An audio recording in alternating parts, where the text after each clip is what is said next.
Hello guys, आप सबका स्वागत है मेरा चैनल वीआर नॉवल स्टोरी पे। और आज की वीडियो बहुत मजेदार होने वाली है। टू फल हाई इस वीडियो को लाइक कर दू, चैनल पे नए हो टू सब्सक्राइब कर दू। टू चलिए स्टार्ट करते हैं आज की video. Shaurya the destroyer episode 41 दूसरा टेस्ट।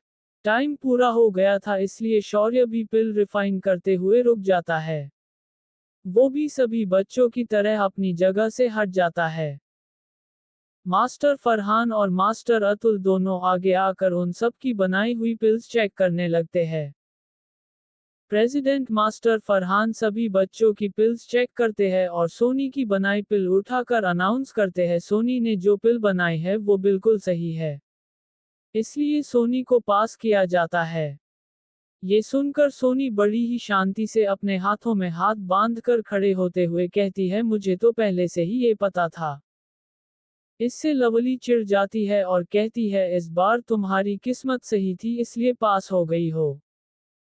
तभी प्रेसिडेंट मास्टर फरहान आगे अनाउंस करते हैं, सोनी की बनाई पिल भी बिल्कुल सही है, इसलिए वो भी ये टेस्ट पास हो गई है। इतना सुनते ही लवली तो खुश होकर बहुत जोर से उछालती हुई चिल्लाती है, ये याहू! मैंने तो पहले ही कहा था, इस तरह का एग्जाम तो बच्चों के लिए है। सोनी इससे चिढ़ जाती है और अपना मुंह फेर लेती है। ये देखकर लवली उसे और चिढ़ाते हुए कहती है, क्यों, क्या हुआ, अच्छा नहीं लगा क्या? बाकी सभी बच्चों का रिजल्ट अनाउंस हो चुका था और प्रेसिडेंट मास्टर फरहान आखिरी पिल उठाकर देखते हुए चौंक जाते हैं। उस पिल को देखकर उसके होश उड़ जाते हैं और वो चौंक कर कहते हैं, एनर्जी बढ़ाने वाली पिल, ये तो हाई रैंक की पिल है। ये सुनकर मास्टर अतुल और बच्चे भी चौंक जाते हैं। प्रेसिडेंट मास्टर फरहान अनाउंस करते हुए बताते हैं, आखिरी बच्चा जिसने एग्जाम को पास किया है वो है शौर्य सेन। शौर्य सेन का नाम सुनकर लवली और सोनी दोनों चौंक कर बाकी बच्चों की तरह शौर्य की तरफ देखने लगती है। सभी को अपनी तरफ ऐसे देखता देखकर शौर्य थोड़ा नर्वस सा हो जाता है। मास्टर फरहान मास्टर अतुल से कहते हैं, ये दोनों लड़कियां इन सालों आपस में ही झगड़ती रही और इस लड़के ने इन्हें एक ही बार में अच्छे से झटका दे दिया। इस पर मास्टर अतुल हल्के से हंसकर कहते हैं, हाँ हाँ हाँ, जो भी होता है अच्छे के लिए ही होता है।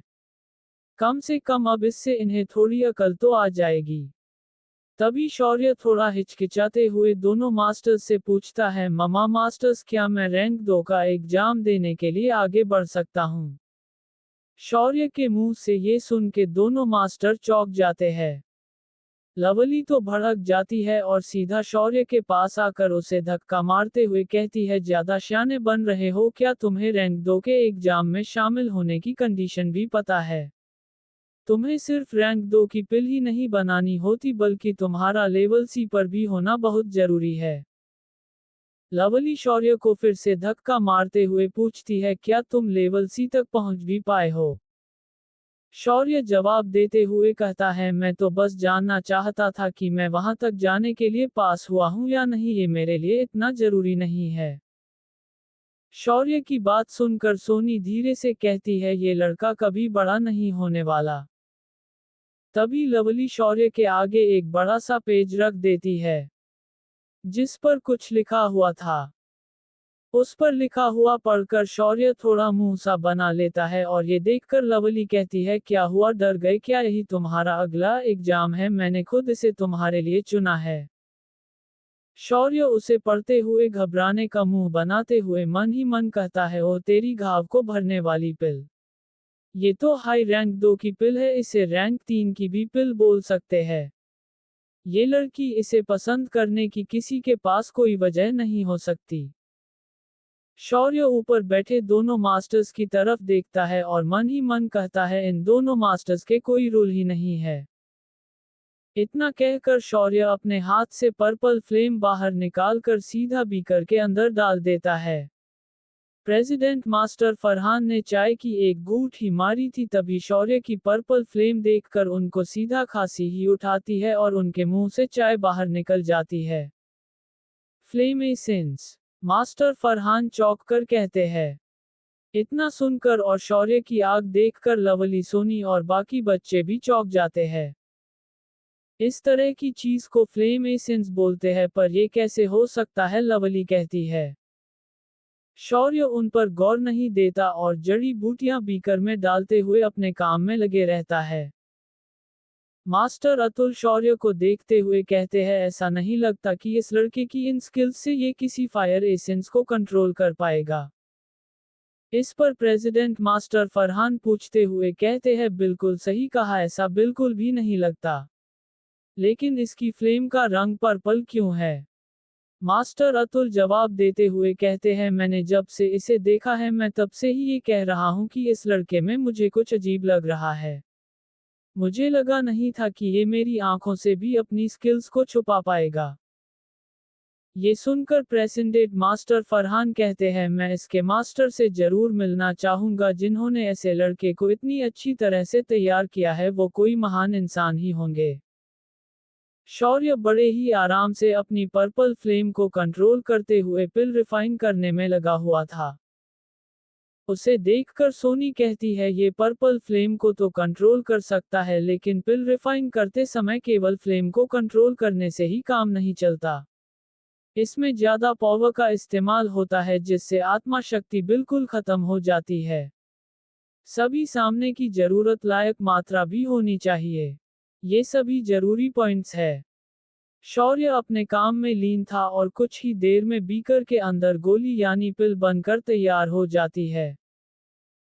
ये सब देखते हुए लवली की गर्दन नीचे झुक जाती है और वो धीरे से कहती है, इस लड़के ने तो कुछ ज्यादा ही टैलेंट छुपाया हुआ है।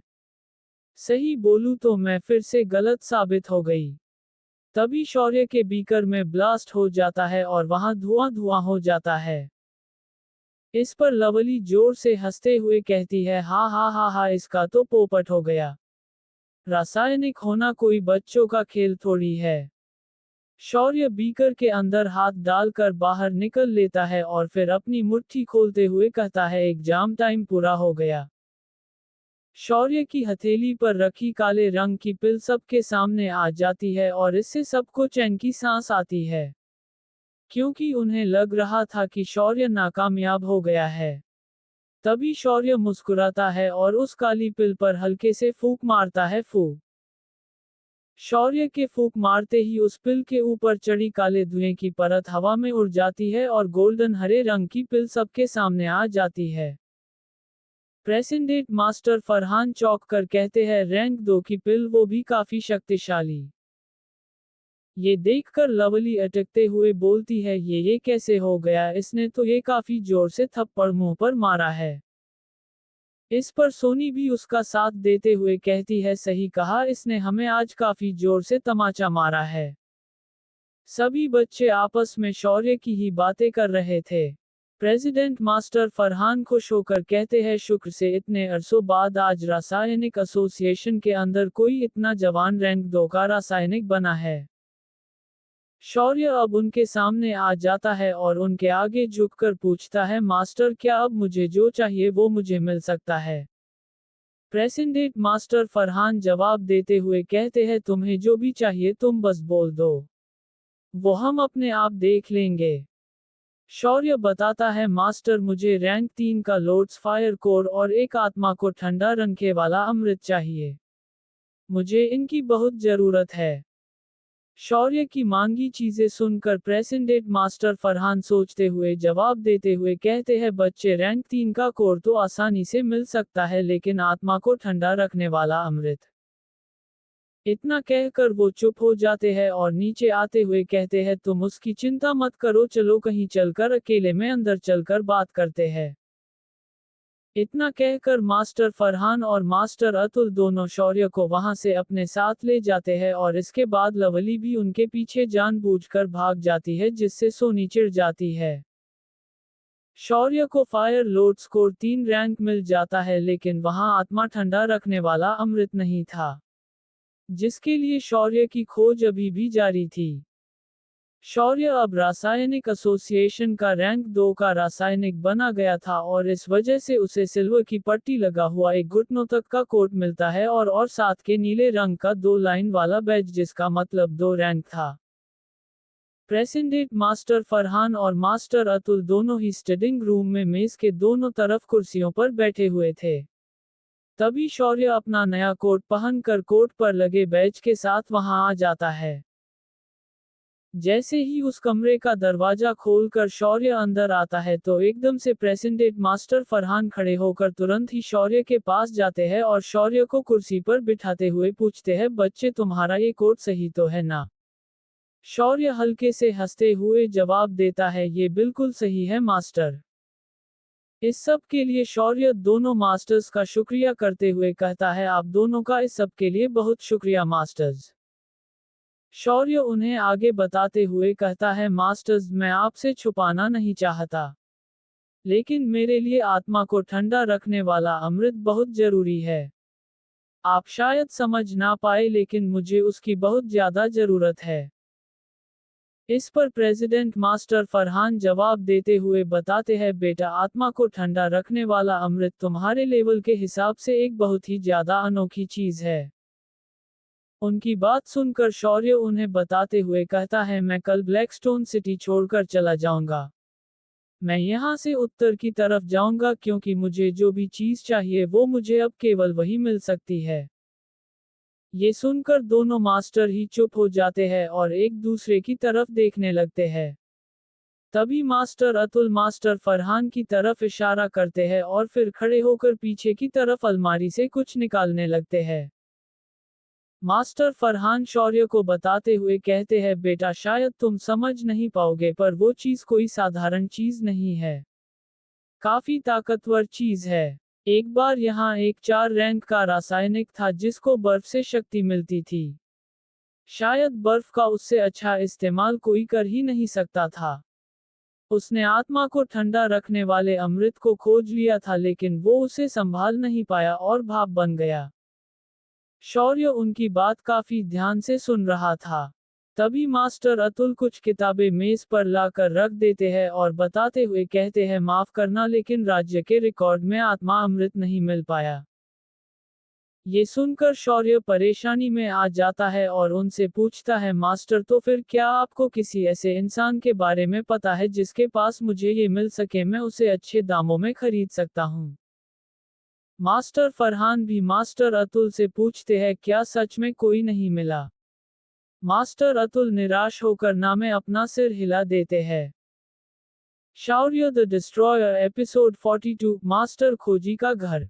शौर्य को आत्मा को ठंडा रखने वाला अमृत चाहिए था, जो उसे यहाँ रासायनिक एसोसिएशन में भी नहीं मिला था।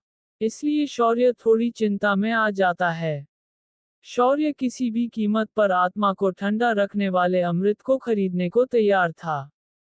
ये जानकर मास्टर फरहान उसे बताते हैं, बेटा आत्मा बर्फ अमृत को पैसों में खरीदना मुश्किल है। अगर ये किसी के पास होगा भी तो उसके लिए भी ये करना नामुमकिन होगा।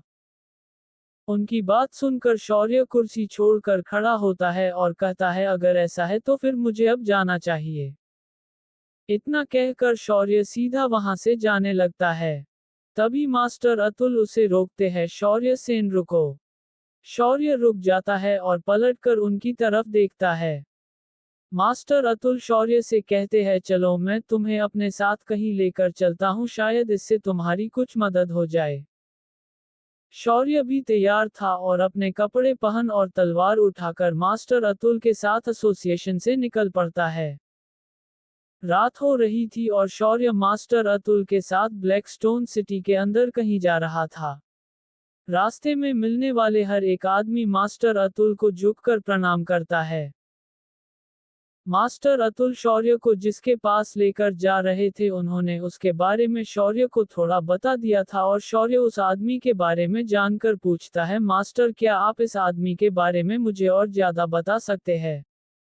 मास्टर अतुल कुछ नहीं बताते और एक सुनसान सी जगह की तरफ जाकर खड़े हो जाते हैं।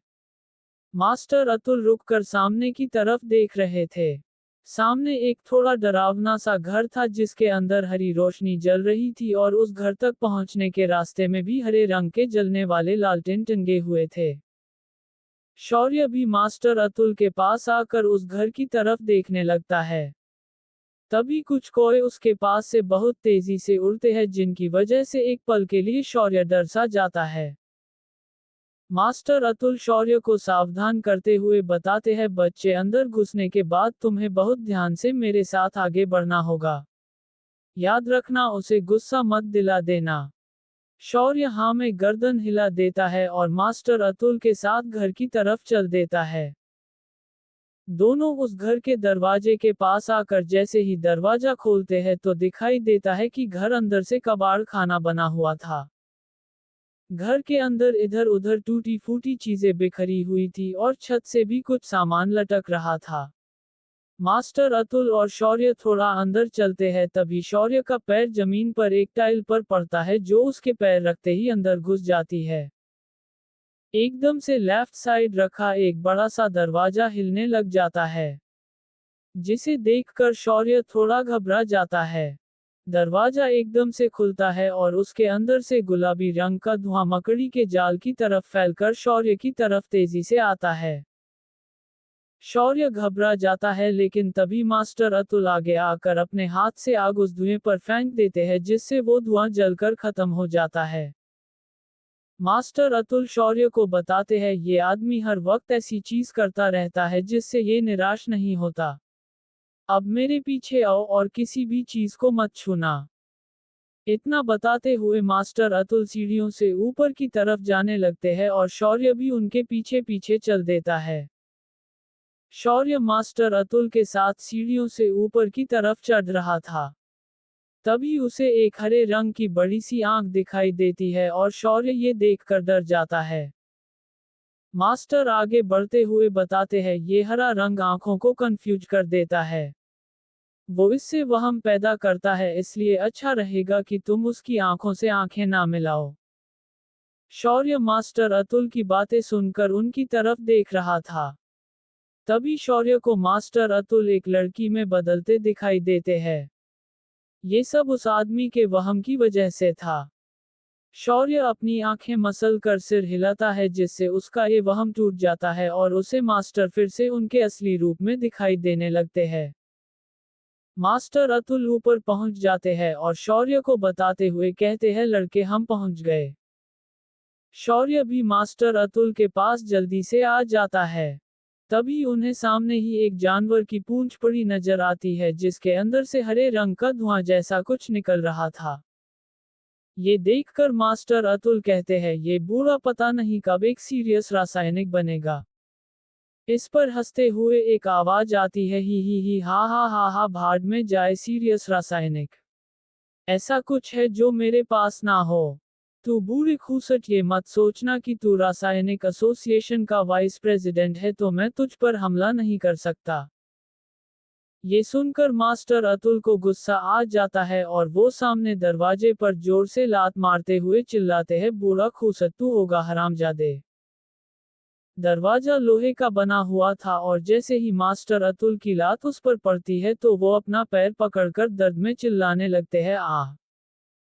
दरवाजे के पीछे वाला आदमी इस पर बहुत जोर से हंसता है, ही हा हा हा हा। वो आदमी आगे बताते हुए जोर से हंसता है, बॉय जब पिछली बार तुमने मेरा दरवाजा तोड़ा था, मैंने तभी ये लोहे का दरवाजा लगवा लिया था, ही हा हा हा हा। मास्टर अतुल गुस्से में आ जाते हैं और अपनी आग अपने शरीर से बाहर निकल लेते हैं।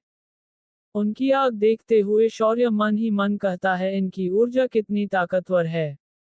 ये भी सी लेवल पर ही है। मास्टर अतुल काफी गुस्से में थे और जोर से ताकत के साथ दरवाजे पर दोबारा से लात मारते हैं। उनकी एक लात से ही इस बार दरवाजा उखड़कर सीधा अंदर उस आदमी को जोर से लगता है और वो आदमी दरवाजे के साथ दीवार पर जाकर लगता है। मास्टर अतुल अंदर कमरे में घुस जाते हैं और शौर्य से कहते हैं, शौर्य सेन अंदर आ जाओ। शौर्य भी अंदर आ जाता है और ये कमरा काफी शानदार साफ सुथरा था। अंदर बहुत सारी अनमोल चीजें रखी हुई थी, उन्हें देखकर शौर्य की आंखें खुली की खुली रह जाती है। यहाँ तो खजाना भरा हुआ है। शौर्य खुश होकर कहता है। अब शौर्य जैसे ही सामने की तरफ वापस पलटता है तो एकदम से वो बूढ़ा आदमी शौर्य के सामने आ जाता है। वो बूढ़ा आदमी करीब 5 फीट लंबा था। उस बूढ़े आदमी के एकदम से सामने आने से शौर्य घबरा जाता है। बूढ़े आदमी के हाथ में एक सोने का मेंढक था। सोने के मेंढक को चाटते हुए वो बूढ़ा आदमी मास्टर अतुल से पूछता है, बूढ़े आदमी तुम यहाँ किसी दूसरे इंसान को क्यों लेकर आए हो? शौर्य इस पर सिर खुजाते हुए हल्के से उनके सोने के मेंढक को देखते हुए हंसने लगता है। इस पर वो आदमी अपना मेंढक छुपाते हुए कहता है, लड़के मेरा खजाना चुराने की सोचना भी मत। शौर्य उनके आगे हाथ जोड़कर माफी मांगते हुए बताता है, माफ करना मास्टर, लेकिन मैंने आज तक इतने खजाने एक साथ नहीं देखे। मुझे लगता है कि पूरे जामा साम्राज्य के अंदर आप जैसा कोई दूसरा नहीं होगा जो आपकी बराबरी कर सके। अपनी तारीफ सुनकर वो बूढ़ा आदमी खुश हो जाता है और तुरंत ही शौर्य के पास से अपने खजानों की अलमारी के पास पहुंचकर कहता है, लड़के तुम्हारे शब्द काफी मीठे हैं, लेकिन मुझे ये पसंद नहीं आए। अगर अब कुछ नहीं बचा है तो यहाँ से निकल जाओ, मुझे बहुत काम है। इतना कहते हुए वो आदमी अपनी मेज के पास कुर्सी पर बैठ जाता है। मास्टर अतुल बूढ़े आदमी से कहते हैं, बूढ़े आदमी तुमने पिछली बार मुझे बताया था कि तुम मेरे लिए एक बोतल आत्मा बर्फ अमृत लेकर आए थे। इस पर वो बूढ़ा आदमी भड़क कर कहता है, यहाँ से चले जाओ और ये लड़का यहाँ दोबारा नहीं आना चाहिए। मास्टर अतुल शौर्य को उस बूढ़े आदमी के बारे में बताते हुए कहते हैं, शौर्य इस बूढ़े आदमी को खोजी नाम से बुलाया जाता है। अब इससे आत्मा बर्फ अमृत कैसे खरीदना है ये तुम खुद संभाल लो। इतना कहकर मास्टर अतुल वहां से जाते हुए खोजी को बताते हुए कहते हैं, ये मेरा खास मेहमान है, अगर इसे चोट पहुंची तो अच्छे से याद रखना, मैं तुम्हारे इस खजाने के बारे में सबको बता दूंगा। ये सुनकर खोजी बहुत ही प्यार के साथ मास्टर अतुल के पास आता है और कहता है, अरे नाराज क्यों होते हो, मैं इस लड़के को तुम्हारी तरह कैसे ट्रीट कर सकता हूँ, तुम चिंता मत करो और आराम से जाओ। ये कहते हुए खोजी मास्टर अतुल को अपने साथ खजाने की अलमारी की तरफ ले जाता है और अलमारी अपने आप नीचे चली जाती है। सामने ही लिफ्ट आ जाती है और मास्टर अतुल उसके अंदर चले जाते हैं। आराम से जाना। इतना कहकर मास्टर खोजी अलमारी को फिर से ऊपर बुला लेते हैं और लिफ्ट बिना किसी ब्रेक के बहुत तेजी से नीचे जाती है। मास्टर अतुल चिल्लाते हुए गुस्से में कहते हैं, आह बूढ़े मैं तुझे छोड़ूंगा नहीं। मास्टर खोजी खुश होकर बहुत जोर से हंसते हैं, ही हा हा हा। शौर्य भी उनकी ये हरकत देखकर अपना सिर खुजाने लग जाता है। तभी जमीन के अंदर से फिर से एक दूसरा लोहे का दरवाजा निकलकर दरवाजे की जगह पर लग जाता है। मास्टर खोजी अपने सोने के मेंढक को हाथ से सहलाते हुए शौर्य से पूछते हैं, लड़के क्या तुम खुद ही यहाँ से चले जाओगे या तुम चाहते हो कि मैं खुद तुम्हें यहाँ से बाहर निकालूं? इतना पूछते ही मास्टर खोजी अपनी कुर्सी पर बैठ जाते हैं। शौर्य उनके पास आते ही मेज के दूसरी तरफ रखी कुर्सी पर बैठ जाता है और उनसे कहता है, मास्टर खोजी मुझे नहीं लगता कि इस पूरी दुनिया के अंदर कोई ऐसा लेन देन होगा जो हो नहीं सकता। ये सुनकर मास्टर खोजी शौर्य से पूछते हैं, तुम्हारे पास ऐसा है भी क्या जो तुम मुझे दे सकते हो? शौर्य बताते हुए पूछता है, अगर मैं किसी ऐसी चीज का आपसे लेन देन करूं जो आपको चौंका दे, तो क्या आप उसका आत्मा बर्फ अमृत के साथ लेन देन करेंगे? मास्टर खोजी जवाब देते हुए कहते हैं, मेरे साथ होशियारी करने की कोशिश मत करो बच्चे। मैं तुम्हारी उस चीज की तरफ आकर्षित नहीं होऊंगा, इसलिए मेरे साथ होशियारी मत करना। मुझे पसंद नहीं आएगा, मुझे पसंद नहीं आएगा। ये सुनकर शौर्य मुस्कुराता है और अपनी अंगूठी के अंदर से एक सीसी बाहर निकालकर मास्टर खोजी को दिखाते हुए पूछता है, इसके बारे में आपका क्या ख्याल है? मास्टर खोजी एकदम से उठकर तेजी से शौर्य के पास आ जाते हैं और शौर्य उस सीसी को खोल देता है। उस सीसी के अंदर से पर्पल रंग की ऊर्जा बाहर आने लगती है, जिसे देखकर मास्टर खोजी चौंक जाते हैं और काफी खुश भी हो जाते हैं। मास्टर खोजी चौंक कर खुश होते हुए कहते हैं, ये तो एक अच्छी चीज है।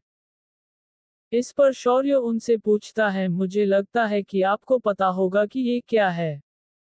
मास्टर खोजी खुश होकर बताते हैं ये पर्पल स्टोन का ओरिजिन है। मास्टर खोजी आगे पूछते हुए कहते हैं लड़के मैंने सोचा नहीं था कि तुम्हारे पास इतनी अनोखी चीज होगी। वैसे तुमने इतनी अनमोल चीज को हासिल कैसे किया? शौर्य उनके सवाल का जवाब नहीं देता और मास्टर खोजी शौर्य से कहते हैं मेरे भाई मैं अभी तक तुम्हारा नाम नहीं जानता।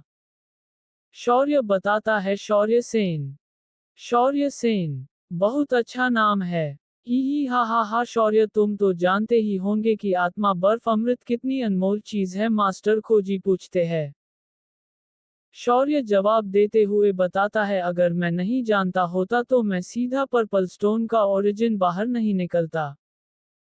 शौर्य का जवाब सुनकर मास्टर खोजी को समझ आ जाता है कि शौर्य को हर एक चीज की कीमत का अंदाजा है और वो अपने दांत भींचने लगते हैं। शौर्य द डिस्ट्रॉयर एपिसोड 43 नया दिन नई मुसीबत। शौर्य के पास पर्पल क्रिस्टल का ओरिजिन देखकर मास्टर खोजी चौंक गए थे और उसे पाने के लिए दिमाग लगाने लगते हैं। शौर्य भी समझ जाता है कि मास्टर खोजी उसे हल्के में ले रहे हैं। मास्टर खोजी एक दूसरी मेज के ऊपर जाकर बैठ जाते हैं और शौर्य से कहते हैं बच्चे बर्फीला आत्मा अमृत काफी अनमोल चीज है। तुम्हारा ये पर्पल स्टोन ओरिजिन भी काफी अनमोल है, लेकिन तुम्हें पता होना चाहिए कि इस तरह की चीजों केवल उन्हीं लोगों का फायदा करती है जो आग जैसी शक्ति की प्रैक्टिस करते हैं, जिससे इसका दाम कम हो जाता है। उनकी बात सुनकर शौर्य उन्हें बताते हुए कहता है मास्टर खोजी मुझे बेवकूफ समझने की कोशिश मत करना। मुझे अच्छे से पता है कि पर्पल स्टोन उन लोगों को बहुत फायदा करता है जो लोग आग की शक्ति का इस्तेमाल करते हैं। बहुत सारे रासायनिक इसे पाने के लिए अपना सब कुछ बेचने तक को तैयार है और मुझे लगता है कि आपको अच्छे से इसका दाम मालूम होगा। शौर्य का जवाब सुनकर मास्टर खोजी शक्त हो जाते हैं। तभी शौर्य उन्हें आगे बताते हुए कहता है मेरे पास बस यही एक सीसी है। अगर आप इससे लेन देन करना चाहते हैं तो ठीक है और अगर ना भी चाहते हैं तो भी ठीक है। मेरे पूरे शरीर में केवल यही एक अनमोल चीज है। अगर आप इसकी असली कीमत जानने के बाद भी लेन देन नहीं करना चाहते तो बेशक मुझे आत्मा बर्फ अमृत की कितनी भी जरूरत क्यों ना है, फिर मुझे यहाँ से जाना होगा। ये सुनकर मास्टर खोजी जवाब देते हुए कहते हैं अगर ऐसी बात है तो मुझे बड़े दुख के साथ कहना पड़ रहा है कि ये लेन देन यहीं पर खत्म किया जाता है। इतना सुनकर शौर्य सीसी को बंद करके अंगूठी में वापस रखकर खड़े होते हुए कहता है ठीक है मैं अब आपको परेशान नहीं करूंगा। आज मेरा इस शहर में आखिरी दिन है। कल मैं इस जामा राज्य को ही छोड़कर चला जाऊंगा। आशा करता हूं कि किसी दिन भविष्य में हम शायद लेन देन कर पाए। इतना कहकर शौर्य वहां से जाने लगता है। मास्टर खोजी शौर्य से पीठ फेर कर खड़े हुए थे और दरवाजे की तरफ शौर्य के बढ़ते कदमों की आवाज उनको उलझन में डाल रही थी। मास्टर खोजी धीरे धीरे खुद से ही बड़बड़ाने लगते हैं लुया ना लू लुया ना लू लुया ना लू। शौर्य आगे बढ़ते हुए बिल्कुल भी पीछे मुड़कर नहीं देखता और मन ही मन कहता है ये बूढ़ा सच में बहुत ज्यादा ठेठ है। ये पर्पल स्टोन के ओरिजिन के लालच से भी अट्रैक्ट नहीं हुआ।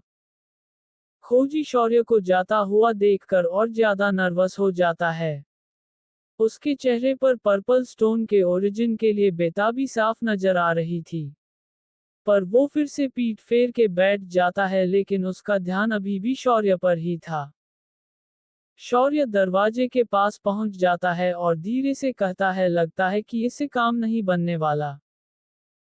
ये कहते हुए शौर्य जैसे ही दरवाजे के हैंडल पर हाथ रखता है तभी मास्टर खोजी उसके पास आकर उसका हाथ पकड़ लेता है।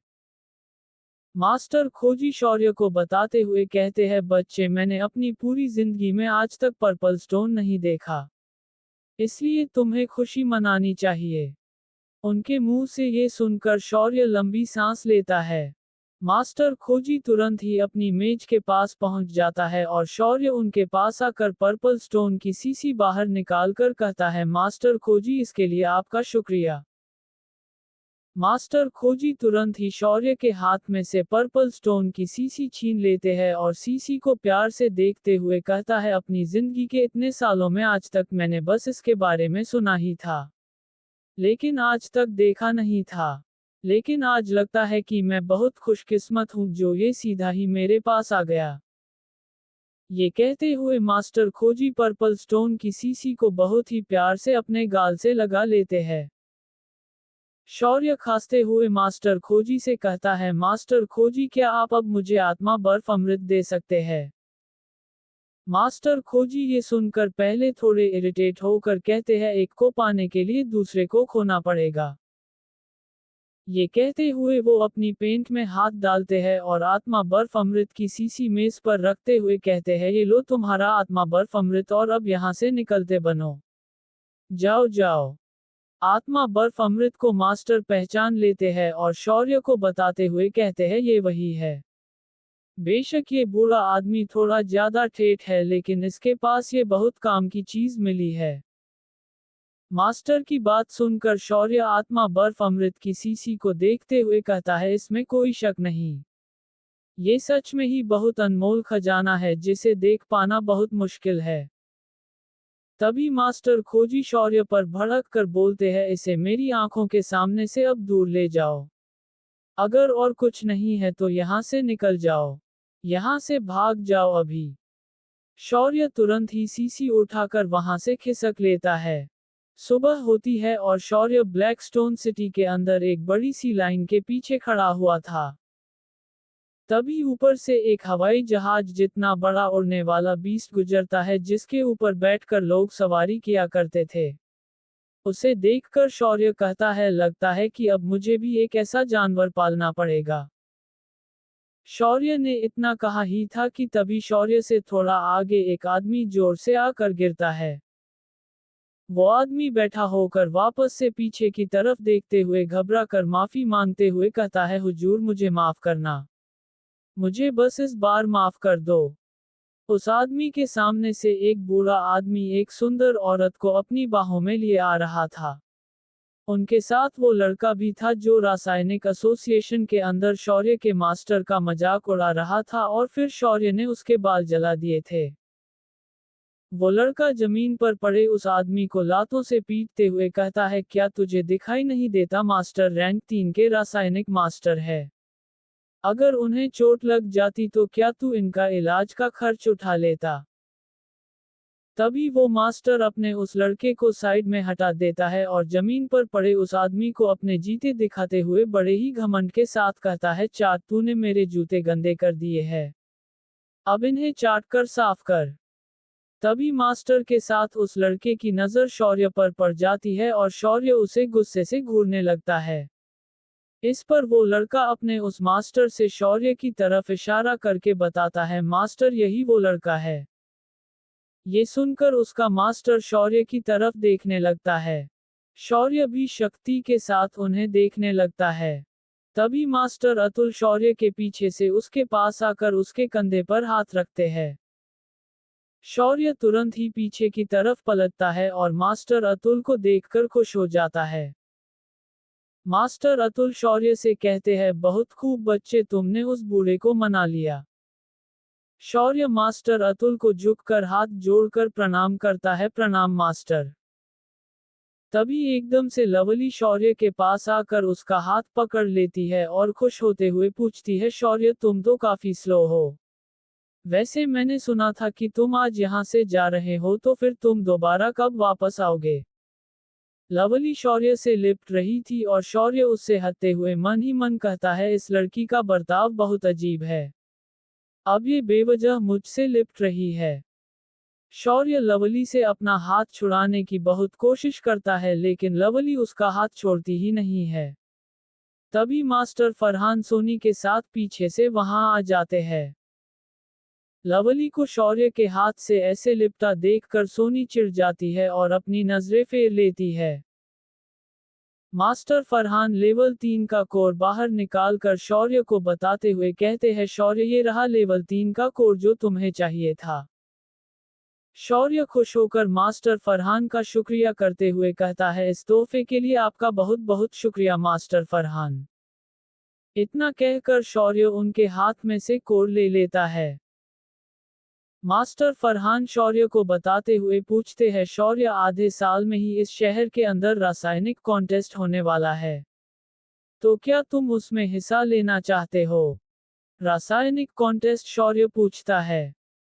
मास्टर फरहान बताते हैं, ये जामा साम्राज्य के अंदर बहुत बड़ा कॉन्टेस्ट होने वाला है और ये सभी रासायनिक के लिए बहुत जरूरी है। दूसरे साम्राज्यों से भी रासायनिक यहाँ कॉन्टेस्ट में हिस्सा लेने के लिए आएंगे, इसलिए इसे मिस करना बहुत गलत होगा। शौर्य उनकी बात सुनकर मुस्कुराते हुए जवाब देता है, ठीक है, अगर उस समय मेरे पास समय हुआ तो मैं ये देखने के लिए जरूर आऊंगा। शौर्य को लाइन में लगा देखकर मास्टर अतुल कहते हैं, बच्चे मैं तो तुम्हें बताना ही भूल गया। तुम्हें यहाँ लाइन में लगने की कोई भी जरूरत नहीं है। साम्राज्य के नियम के हिसाब से एक रासायनिक यहाँ मुफ्त में सवारी कर सकता है और उसकी अच्छे से खिदमत भी की जाती है। क्या सच में? शौर्य चौंक कर पूछता है। मास्टर अतुल वहां से आगे की तरफ जाते हुए हंसकर कहते हैं, चलो मेरे पीछे आओ। शौर्य मास्टर फरहान को झुककर शुक्रिया करते हुए कहता है, मास्टर अब मुझे जाना होगा। मेरी इतनी मदद करने के लिए आपका बहुत बहुत शुक्रिया। ये तो हमारा फर्ज था, मास्टर फरहान जवाब देते हैं। इसके बाद शौर्य वहां से जाने लगता है और लवली पीछे से चिल्लाकर कहती है, शौर्य वापस जरूर आना। शौर्य उसे कोई जवाब नहीं देता और वहां से मास्टर अतुल के पीछे निकल जाता है। मास्टर अतुल शौर्य को अपने साथ बीस्ट की सवारी कराने वालों के रिसेप्शन पर ले जाते हैं और शौर्य को उन्हें बैज दिखाने का इशारा करते हैं। शौर्य जैसे ही अपना बैज दिखाता है तो उसे सवार होने का मौका बिना लाइन में लगे ही मिल जाता है। इससे शौर्य काफी खुश हो जाता है। शौर्य खुश होकर मास्टर अतुल का शुक्रिया करता है, मास्टर अतुल मेरी इतनी मदद करने के लिए आपका बहुत शुक्रिया, वरना ना मुझे वो खजाना मिल पाता और ना ही जल्दी से मैं यहाँ से जा पाता। मास्टर अतुल इस पर हंसते हुए जवाब देते हैं, हा हा हा हा, इसमें शुक्रिया की क्या बात है। शौर्य आराम से सफर करना और कॉन्टेस्ट के समय पर यहाँ वापस जरूर आना। मैं कोशिश जरूर करूंगा मास्टर। अब मैं चलता हूँ, शौर्य जवाब देता है और वहां से चल देता है। वो बीस्ट करीब 50 मीटर लंबे और 20 मीटर से ज्यादा चौड़े थे, जिनके ऊपर किसी टूरिस्ट पानी के जहाज जैसा 4 मंजिला स्ट्रक्चर बना हुआ था। उसी में बैठकर लोग उन पर सवारी किया करते थे। शौर्य भी उसमें चढ़ जाता है और कुछ ही देर में वो बीस्ट वहां से उड़ चलता है। शौर्य अंदर से उस जहाज की बालकनी की तरफ जाने लगता है जो सारे ही स्ट्रक्चर के चारों तरफ बनी हुए थे। बालकनी में जाते हुए शौर्य कहता है, यहाँ रासायनिकों की कुछ अच्छे से ही खातिर की जाती है। शौर्य जैसे ही बालकोनी में आता है तो देखता है कि उसके लेफ्ट में वो रैंक 3 का बूढ़ा मास्टर अपने साथ उस औरत को छेड़ रहा था और औरत भी खूब हंस रही थी। उन्हीं के पास वो मास्टर का चेला भी खड़ा हुआ था। शौर्य को देखकर वो लड़का अपने मास्टर से कहता है, मास्टर ये रहा वो।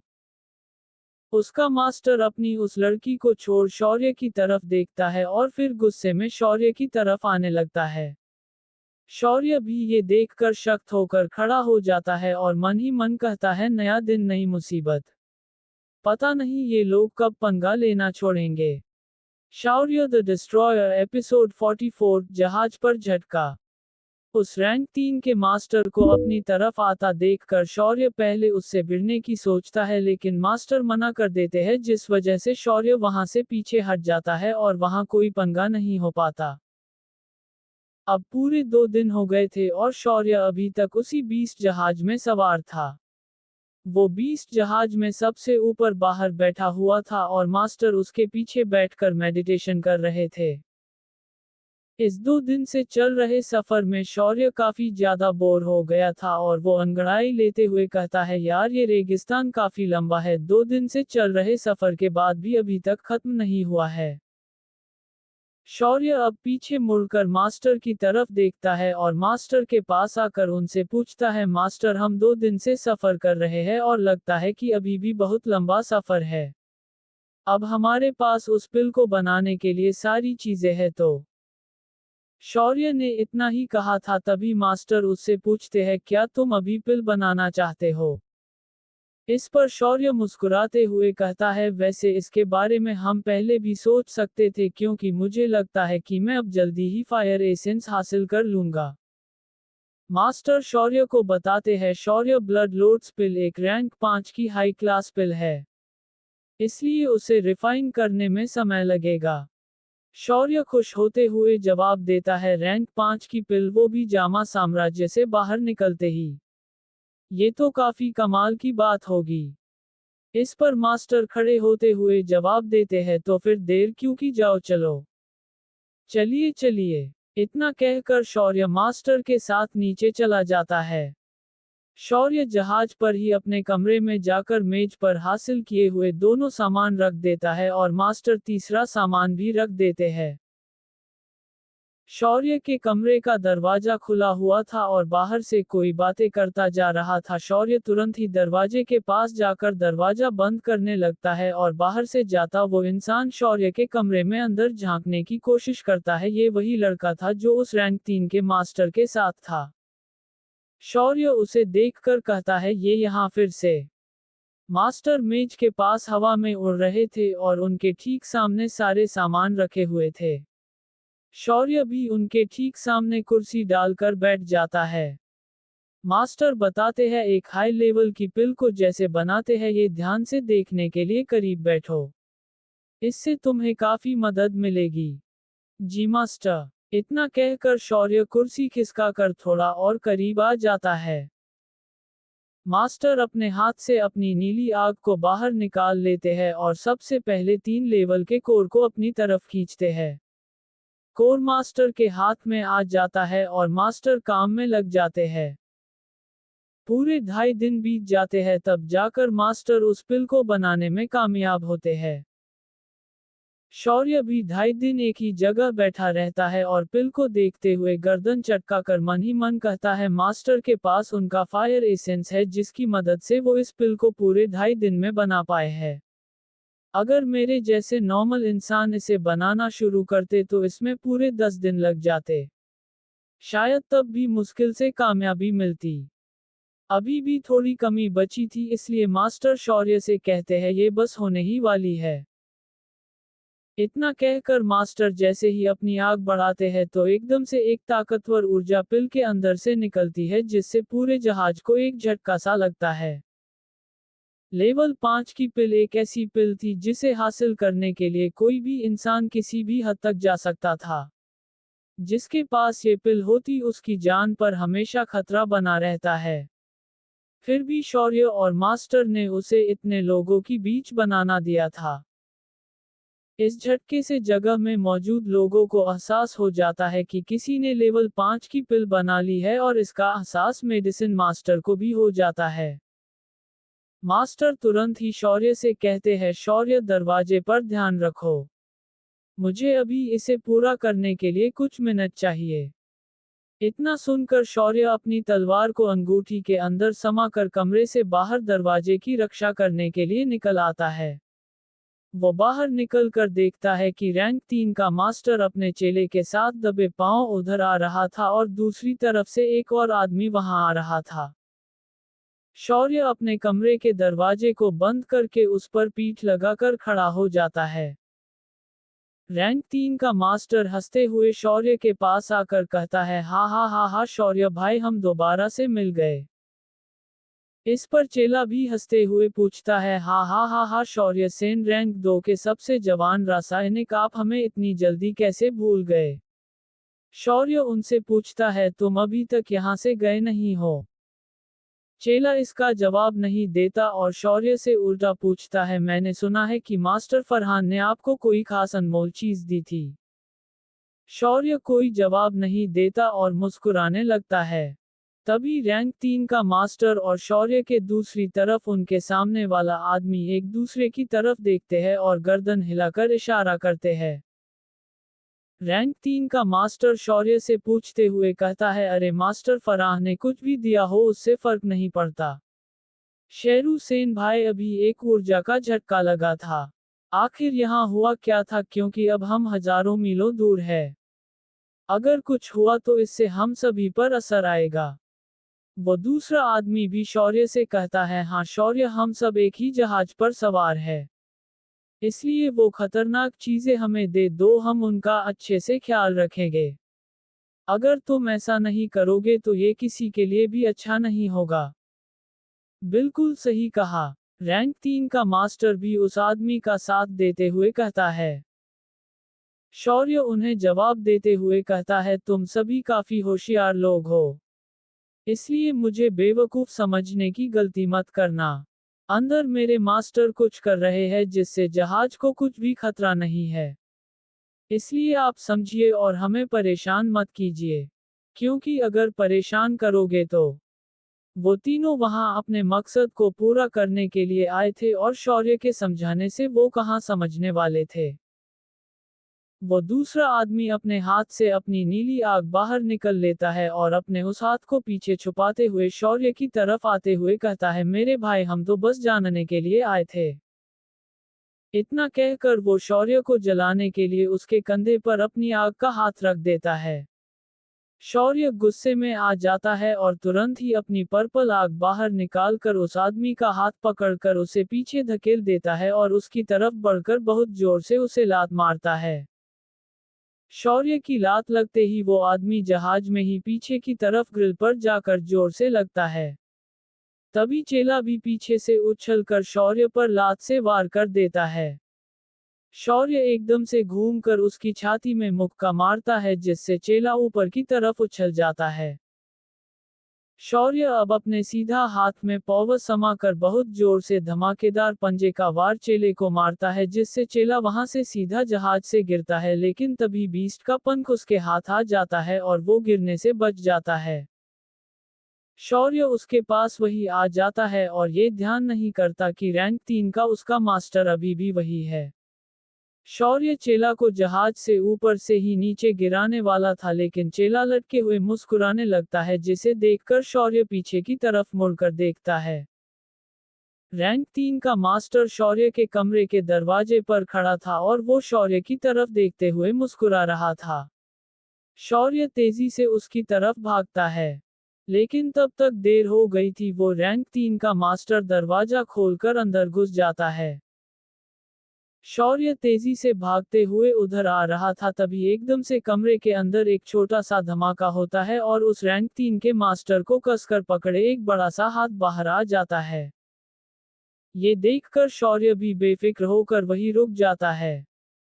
तभी मेडिसिन मास्टर खुद ही कमरे से बाहर निकल आते हैं और आगे उस रैंक 3 के मास्टर की तरफ आते हुए पूछते हैं, तो तुम मुझे यहाँ मारने के लिए आए थे? रैंक 3 का मास्टर घबरा कर जवाब देता है, हुजूर नहीं, हमारा ये मकसद नहीं था। हम बस जहाज की सेफ्टी के लिए चेक करने को आए थे। इस पर मास्टर रैंक 5 की पिल की सीसी बाहर निकलकर उसे दिखाते हुए पूछते हैं, क्या तुम इसके लिए आए थे? सीसी से रैंक 5 की पिल की ऊर्जा निकल रही थी और ये देखकर रैंक 3 का मास्टर चौंक जाता है और जवाब देता है, हुजूर मजाक मत कीजिए। आखिर हम आपसे कुछ कैसे ले सकते हैं? क्यों तुमने ये पहले नहीं कहा था? शौर्य पूछता है। रैंक 3 का मास्टर हिचकिचाते हुए जवाब देता है, वो बस एक मजाक था। इतना कहकर वो मास्टर चुपके से एक सीसी अपनी जेब से निकल लेता है।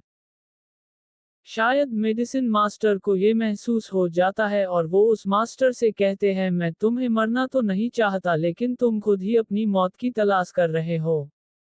भूल जाओ। रैंक 3 के मास्टर ने इतना ही कहा था, तभी मास्टर उसे अपनी आग से जलकर पल भर में ही भस्म कर देते हैं। ये देखकर वो दूसरा आदमी घबरा जाता है। मास्टर की आग की ताकत देखकर शौर्य मन ही मन कहता है, तो ये है एक फायर एसेंस की असली ताकत।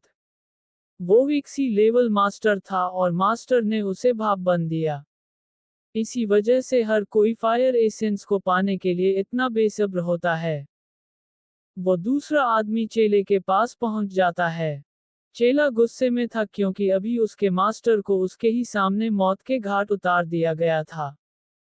वो आदमी चेले से कहता है, लड़के ये हमारा आखिरी मौका है।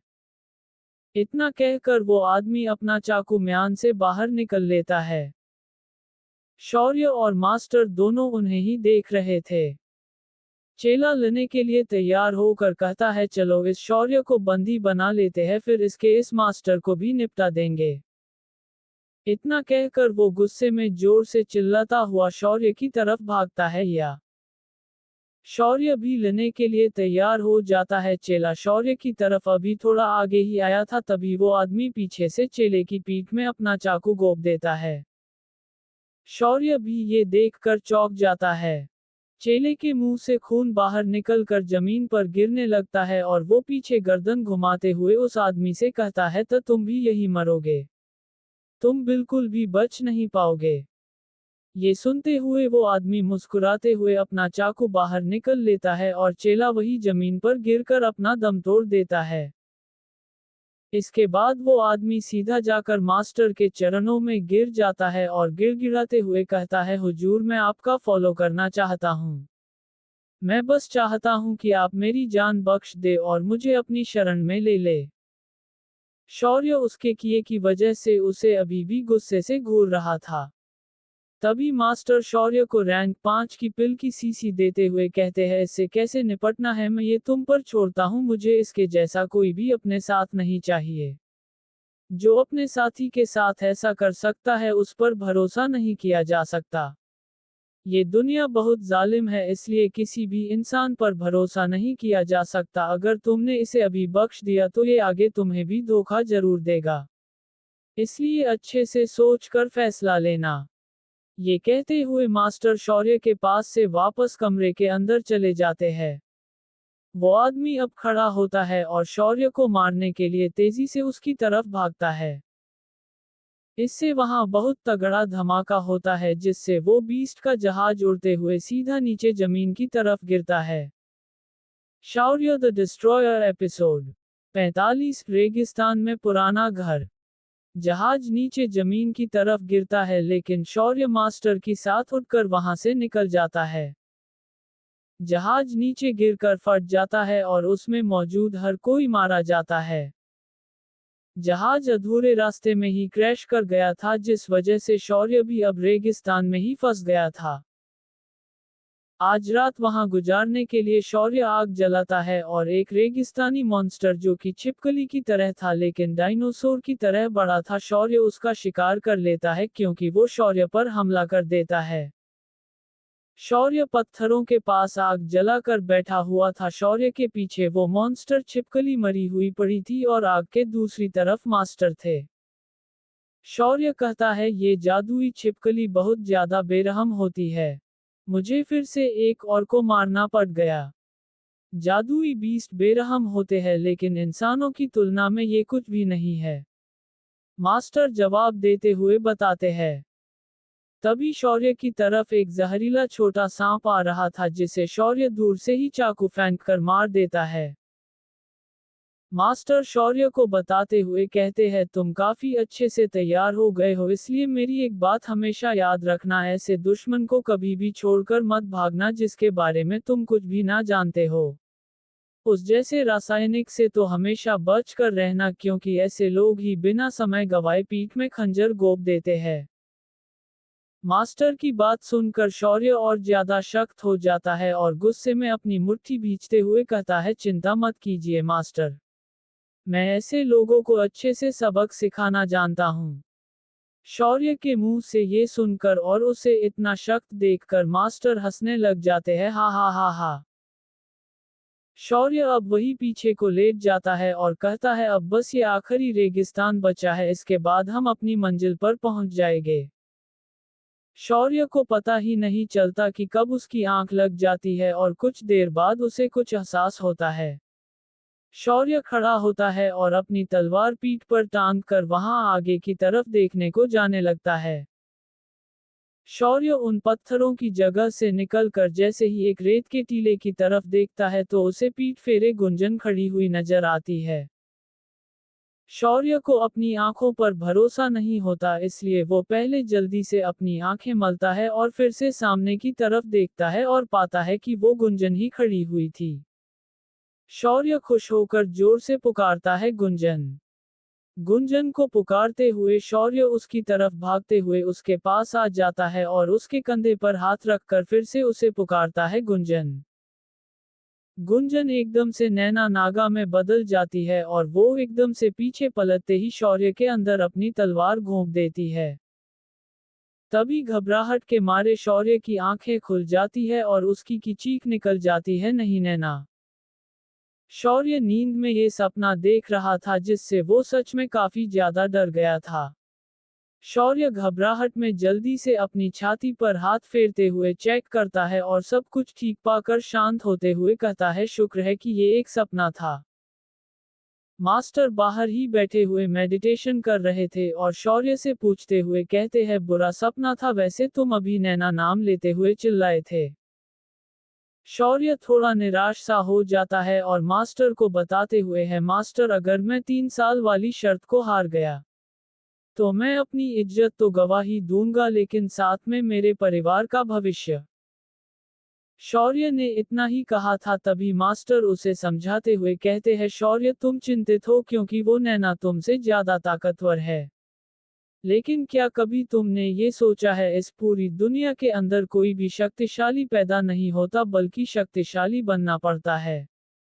केवल वही लोग ताकतवर शक्तिशाली बनते हैं जो बनना चाहते हैं। अगर तुम सच में वो ताकतवर इंसान बनना चाहते हो और इस तलवार को उठाकर चलाना चाहते हो तो अपने दिल के अंदर से हारने के डर को बाहर निकाल दो। क्योंकि मुझे लगता है कि एक तलवार को चलाना किसी चीज पर ध्यान लगाना होता है। इसलिए अपने दिल के अंदर से चलता को निकल दो। मुझे तुम्हारे अंदर कुछ भी बुरा दिखाई नहीं दिया है, ऊपर से तुम्हारा टैलेंट भी कमजोर नहीं है। लेकिन तुम्हारा साहस और खुद का साथ देना ही आगे बढ़ने की चाबी बनेगा। मास्टर आगे बताते हैं, जहां तक मुझे पता है अब 3 साल पूरे होने में बस कुछ ही महीने बचे हैं।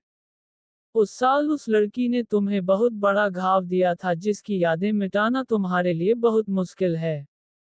लेकिन अब तुम्हारे पास अपना अधिकार पाने का मौका है और तुम्हें उसे गंवाना नहीं चाहिए। शौर्य मास्टर की बात समझ जाता है और खड़ा होकर मास्टर के आगे हाथ जोड़ते हुए कहता है, मैं समझ गया मास्टर। सुबह होती है और शौर्य वहां से निकल लेता है। मास्टर शौर्य की अंगूठी के अंदर ही समाये हुए थे। शौर्य रेगिस्तान में आगे बढ़े जा रहा था तभी कुछ दूर आगे चलने पर शौर्य को एक पुराना सा घर रेगिस्तान की प्लेन जमीन पर दिखाई देता है। ये घर एक बहुत बड़े रेगिस्तानी बीस्ट के कंकाल के नीचे बना हुआ था। शौर्य उस घर के पास आ जाता है और उसे देखते हुए कहता है, ये तो बहुत पुराना घर है। तभी मास्टर अंगूठी के अंदर से ही शौर्य को बताते हुए कहते हैं, इसमें अंदर जाओ और इस रेगिस्तान के नक्शे को खरीद लो। इसके अलावा पानी भी ले लेना और सांपों को दूर भगाने की दवाई के बारे में भी पूछना अगर इस घर के मालिक के पास हो। ये सुनकर शौर्य चौंक कर पूछता है, क्या यहाँ रेगिस्तान के अंदर सांप भी है? मास्टर बताते हुए कहते हैं, जिस सांप को रात मारा था वो एक आम छोटा सांप था। लेकिन इस तगीर रेगिस्तान के अंदर कुछ सांप और भी है। हालांकि वो खतरनाक नहीं है, लेकिन वो जहर का हमला करने में काफी बेहतर है। इसलिए सावधान रहना। समझ गया मास्टर। इतना कहकर शौर्य उस घर के अंदर की तरफ जाने लगता है। शौर्य अंदर पहुंच जाता है और देखता है कि एक बूढ़ा आदमी एक कागज के ऊपर कुछ बना रहा था। उस बूढ़े आदमी के लंबे सफेद बाल और सफेद ही दाढ़ी मूछें थी। शौर्य उसे बताते हुए कहता है, बूढ़े अंकल मुझे एक नक्शा खरीदना है। बूढ़ा आदमी कोई भी जवाब नहीं देता, इसलिए शौर्य कहता है, अगर आप व्यस्त हैं तो मैं एक बार खुद ही नजर मारकर देख लेता हूँ। इतना कहकर शौर्य वही दीवार पर खुली अलमारी से नक्शा लेकर देखने लगता है और नक्शा देखकर फिर से बूढ़े की तरफ पलटकर देखता है। बूढ़ा अभी भी अपना काम करने में लगा हुआ था। अलमारी में और भी सामान रखा हुआ था, इसलिए शौर्य उन्हें हटाकर देखने लगता है तभी एक कागज का छोटा सा टुकड़ा जमीन पर गिर जाता है। शौर्य नीचे बैठकर उस टुकड़े को समझता है और चौंक जाता है। शौर्य चौंक कर कहता है, ये तो लोटस डायमंड फ्लेम का नक्शा है। इतना कहकर शौर्य खड़े होते हुए उस नक्शे को उठा लेता है और मास्टर शौर्य को बधाई देते हुए कहते हैं, बधाई हो बच्चे। तुम बहुत लकी हो, तुमने इस जगह पर उस नक्शे का टुकड़ा ढूंढ लिया। तभी पीछे से वो बूढ़ा पूछता है, तुम रेगिस्तान का एक नक्शा खरीदना चाहते हो ना? ये सुनकर शौर्य उनकी तरफ पलट कर देखते हुए पूछता है, बूढ़े अंकल, क्या आप मुझे एक ऐसा नक्शा दे सकते हैं जिसके अंदर इस जगह के बारे में सारी डिटेल हो? बूढ़ा जवाब देकर बताता है, वो नक्शे काउंटर के ऊपर रखे हुए हैं, तुम खुद ही कोई एक चुन लो। इस पर शौर्य एक नक्शा चुन लेता है और उस छोटे से टुकड़े को हाथ से उठाते हुए उस बूढ़े आदमी से पूछता है, बूढ़े अंकल, क्या आपके पास इसका बाकी का हिस्सा भी मिल सकता है? ये सुनकर बूढ़ा शौर्य की तरफ पलटता है और उस टुकड़े को देखते हुए पूछता है, क्या तुमने ऐसे टुकड़ों को पहले कभी देखा है?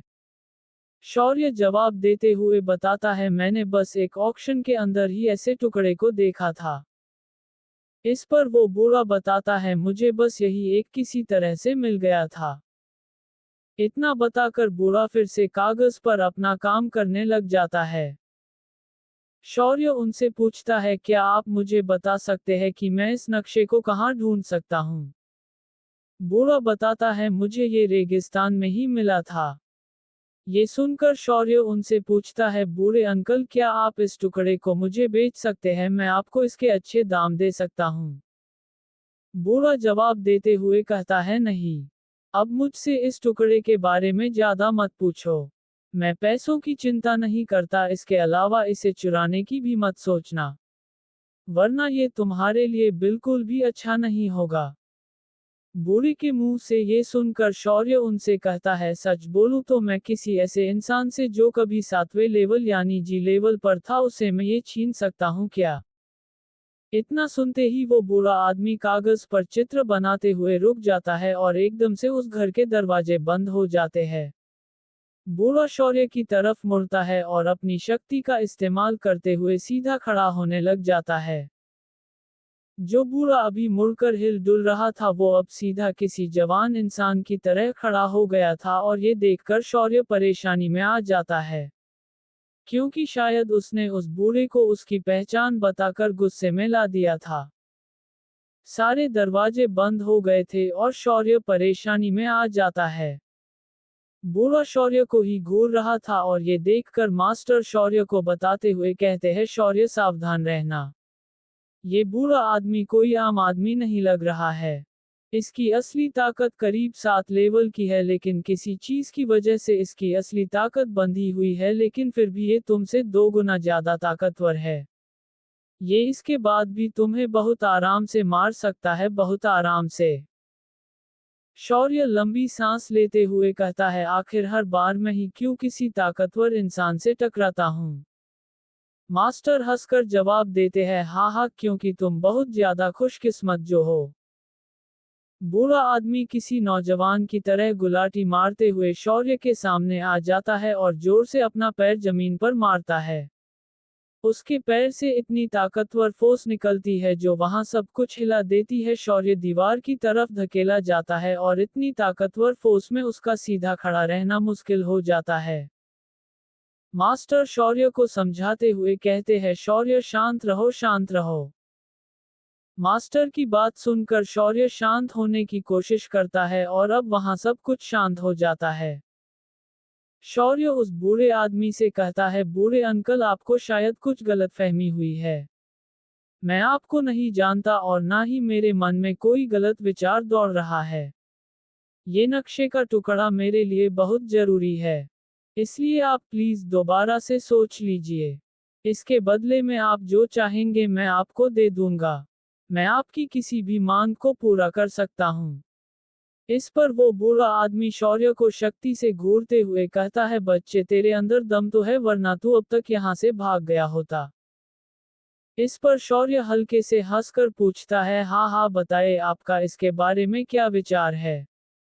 बूढ़ा जवाब देता है, मैं पहले ही बता चुका हूँ, मैं इसे किसी को भी नहीं बेचूंगा। बूढ़े अंकल, मुझे उसकी बहुत जरूरत है। अगर तुम मुझे इसे आराम से नहीं दोगे तो फिर मैं इसे तुमसे जबरदस्ती छीनूंगा। इतना कहकर शौर्य उस टुकड़े को लेकर वहां से तेजी से दरवाजे की तरफ भागता है।